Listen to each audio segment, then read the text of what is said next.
Hubballi Dharwad CCB ಪೊಲೀಸರ ಭರ್ಜರಿ ಕಾರ್ಯಾಚರಣೆಯಲ್ಲಿ ಕೋಟ್ಯಾಂತರ ರೂಪಾಯಿ ಮೌಲ್ಯದ ನಕಲಿ ನೋಟು ಜಾಲ ಪತ್ತೆಯಾಗಿದೆ. ಖಾಸಗಿ ಸಾಲದ ನಾವಿನಲ್ಲಿ ಜನರನ್ನು ಮೋಸ ಮಾಡುತ್ತಿದ್ದ ಮುಖ್ಯ ಆರೋಪಿ ಮೈಸೂರು ಮೂಲದ Mohammed Asif ಬಲೆಯುಂಟಾಗಿದ್ದಾನೆ.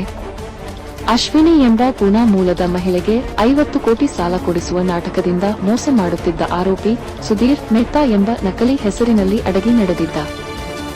Loan processing fee ಎಂಬ ಹೆಸರಿನಲ್ಲಿ 60 ಲಕ್ಷ ರು ಪಡೆದು ಹುಬ್ಬಳ್ಳಿ ವಿಮಾನ ನಿಲ್ದಾಣದಲ್ಲಿ 1,87,45,000 ರೂಪಾಯಿ ನೀಡಿದ್ದಾನೆ.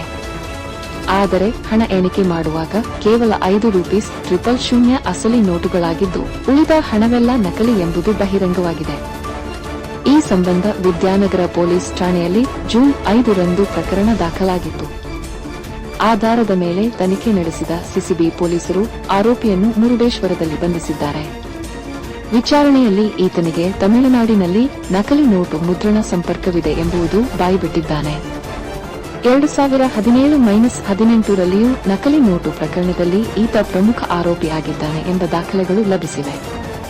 ಪೊಲೀಸರು ಇದೀಗ 1 ರೂಪೀಸ್ 87 ಕೋಟಿ ನಕಲಿ ನೋಟುಗಳ ಜೊತೆಗೆ ಫೋರ್ಡ್ ಇಕೋಸ್ಪೋರ್ಟ್ ಕಾರು ವಶಪಡಿಸಿಕೊಂಡಿದ್ದಾರೆ. ಅಶ್ವಿನಿ ಕಡೆಯಿಂದನೇ 60 ಲ್ಯಾಕ್ಸ್ ತೊಗೊಂಡಿರೋದು. ಅದರಲ್ಲೂ ಹೆಂಗೆ ಮಾಡ್ತಾನೆ, ಫಸ್ಟಿಗೆ 2 ಲಕ್ಷ ಅಷ್ಟೇ ಕೊಡಿ, ಫುಲ್ ಕೊಡ್ತಾರೋ ಇಲ್ಲೋ ಅಂತ ಹೇಳಿಬಿಟ್ಟು ಫಸ್ಟಿಗೆ 2 ಲಕ್ಷ ಅಷ್ಟೇ ಕೊಡಿ, ಪ್ರೊಸೆಸಿಂಗ್ ಚಾರ್ಜಸ್ಸು ಮತ್ತು ಸ್ವಲ್ಪ ಎಲ್ಲ ಕಾಂಟ್ಯಾಕ್ಟ್ ಮಾಡೋದಿದೆ ಅಂತ ಹೇಳಿಬಿಟ್ಟು ಸ್ವಲ್ಪ ಹೆಚ್ಚಿಗೆ ಹಣ ತಂದಾಗ ಕೇವಲ 2 ಲಕ್ಷ ಅಷ್ಟೇ ಇಸ್ಕೊತಾನೆ. ಅವಾಗ ಇವರಿಗೆ ಇವನು ತುಂಬ ನಿಯತ್ತಿದ್ದಾನೆ, ಇನ್ನೂ 10 ಲಕ್ಷ 15 ಲಕ್ಷ ಕೊಡೋಕ್ಕೆ ನಾವು ರೆಡಿ ಇದ್ದರೂ ಕೇವಲ 2 ಲಕ್ಷ ಅಷ್ಟೇ ಇಸ್ಕೊತಿದ್ದಾನೆ ಅಂತ ಅವ್ರು ನಂಬಿಬಿಟ್ಟು ನೆಕ್ಸ್ಟು ಇಲ್ಲ ಅದನ್ನೆಲ್ಲ ಫಸ್ಟಿಗೆ ಒಂದು ಸ್ವಲ್ಪ ಕಮ್ಮಿ ಅಮೌಂಟ್ ಹೇಳಿರ್ತಾನೆ, 20 ಕೋಟಿ ಕೊಡಿಸ್ತೀನಿ 20 ಲಕ್ಷ ಕೊಡಿ ಅನ್ನೋ ಟೈಪ್ ಹೇಳಿರ್ತಾನೆ. ಆಮೇಲೆ 2 ಲಕ್ಷ ಕೊಟ್ಟಾಗ ಯಾವಾಗ ಇವನಿಗೆ ಸ್ವಲ್ಪ ಟ್ರಸ್ಟ್ ಬಂತು, ನಂತರದಲ್ಲಿ ಅವರು 50 ಕೋಟಿ ಕೊಡ್ತೀನಿ, 50 ಕೋಟಿಗೆ ಅರೌಂಡು ಒಂದು 1.2% ಲೆಕ್ಕಕ್ಕೆ ಒಂದು 60 ಲಕ್ಷ ಕೊಡಿ ಅಂತ ಹೇಳಿದ ತಕ್ಷಣ ಇವರು ಕೊಟ್ಟಿದ್ದಾರೆ. ರಿಕ್ವೈರ್ಮೆಂಟ್ ಅಂದರೆ ಪೂನಾದಲ್ಲಿ ಈಕೆದು ಎಲ್ಲ ಸ್ವಲ್ಪ ವ್ಯವಹಾರಗಳುಂಟು. ಮಗಳ ಹೆಸರಲ್ಲಿ ಒಂದು ಕನ್ಸ್ಟ್ರಕ್ಷನ್ ಕಂಪ್ನಿ ಓಪನ್ ಮಾಡಿಬಿಟ್ಟು ದೊಡ್ಡದಾಗಿ ಜಾಯಿಂಟ್ ವೆಂಚರ್ ಆ್ಯಕ್ಟಿವಿಟಿ ಮಾಡಬೇಕು ಅಂತ ಮುಂದಾಗಿರ್ತಾಳೆ. ಸೊ ಈತನಿಗೆ ಹೇಳೋದು ಅಲ್ಲ, ಹುಬ್ಳಿ ಹತ್ರ ಆಗುತ್ತೆ ಅಂತಂದು ಹುಬ್ಳಿಗೆ ಬಂದಿದ್ದಾರೆ. ಇವನು ಮೈಸೂರವನು, ಆಕೆ ಪೂನಾದವಳು. ಸೊ ಪೂನಾದವ್ರಿಗೂ ಕ್ಯಾಶ್ ಡೆಲಿವರಿ ತಂದು ಕೊಡೋಕ್ಕಾಗಲ್ಲ.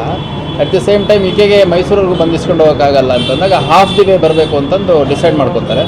ಫಸ್ಟು ಗೋವಾದಲ್ಲಿ ಬೆಳಗಾಮಲ್ಲಿ ಸಿಗೋದು ಅಂತ ಮಾತಾಡ್ಕೊತಾರೆ. ಬೆಳಗಾಮು ಮತ್ತು ಅಲ್ಲಿ ದೂರ ಆಗುತ್ತೆ ಅನ್ನೋ ಕಾರಣಕ್ಕೆ ಇಲ್ಲಿ ಹನ್ಸ್ ಹೋಟ್ಲಲ್ಲಿ ಉಳ್ಕೊಂಡಿರ್ತಾರೆ. ನಮ್ಮ ಮೇನ್ ರೋಡಲ್ಲಿ ಏನು ಹನ್ಸ್ ಹೋಟ್ಲಿದೆ, ಆ ಹನ್ಸ್ ಹೋಟ್ಲಲ್ಲಿ ಇದ್ದು ಅಲ್ಲಿ ವ್ಯವಹಾರ ಇವ್ರದ್ದಾಗುವಂಥದ್ದು, ಹಣ ಇಸ್ಕೊಡೋವಂಥದ್ದು ಮತ್ತು ಕೊಡೋವಂಥದ್ದು ಅಲ್ಲಿ ಗೋಕುಲ್ ರೋಡಲ್ಲಿ ಮಾಡಿದ್ದಾರೆ.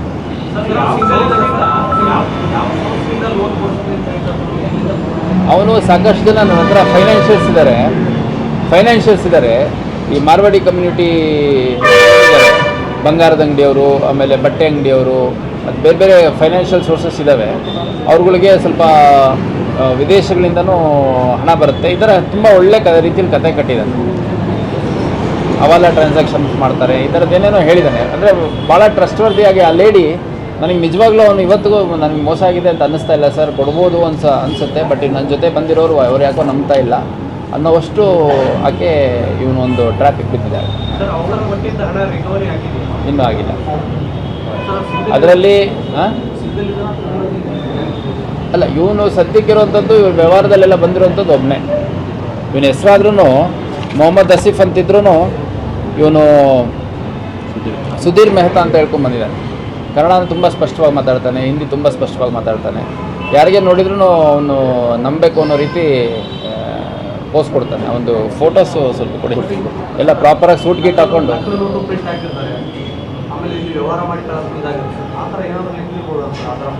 ಅಲ್ಲ, ಇವಾಗ ಅದನ್ನೆಲ್ಲ ಇವಾಗ ನಮಗೆ ಸದ್ಯದ ಮಾಹಿತಿ ಅದು ಚಿಲ್ಡ್ರನ್ ಬ್ಯಾಂಕ್ ಆಫ್ ಇಂಡಿಯಾ ಅಂತ ಬರುತ್ತೆ. ಅದು ನಾವು ಎಲ್ಲ ಬುಕ್ ಸ್ಟಾಲ್ಗಳಲ್ಲಿ ನಮ್ಮ ಮಕ್ಕಳಿಗೂ ಎಲ್ಲ ಬುಕ್ ಸ್ಟೋರ್ಗಳಲ್ಲಿ ತಂದಿದ್ದೀವಿ ಆ ಥರ ನೋಟ್ಗಳು. ಬಟ್ ಇದು ಸೈಜ್ ಗೀಸ್ ಎಲ್ಲ ನೋಡಿದರೆ ಒಂಥರ ಭಾಳ ವ್ಯವಸ್ಥಿತವಾಗಿ ಇವನು ಮಾಡಿದ್ದಾನೆ. ಇಷ್ಟೇ ಸೈಜ್ ಬೇಕು ಅಂತ ಒಂದು ಅಲ್ಲಿಂದ ತರಿಸ್ಕೊಂಡಿರುವಂಥ ಕಡೆ ತಮಿಳ್ನಾಡಿನ ಒಂದು ನಗರದ ಮೂಲದಲ್ಲಿ ತರಿಸ್ಕೊಂಡಿರೋದು ಅಂತ ಹೇಳ್ತಾನೆ. ಅದು ಎಲ್ಲಿ ಅಂತ ನಾವಿನ್ನೂ ತನಿಖೆ ಮಾಡಬೇಕು.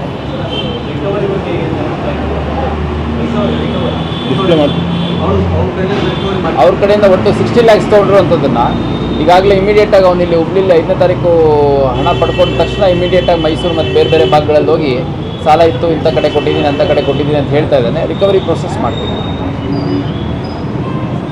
Thank you.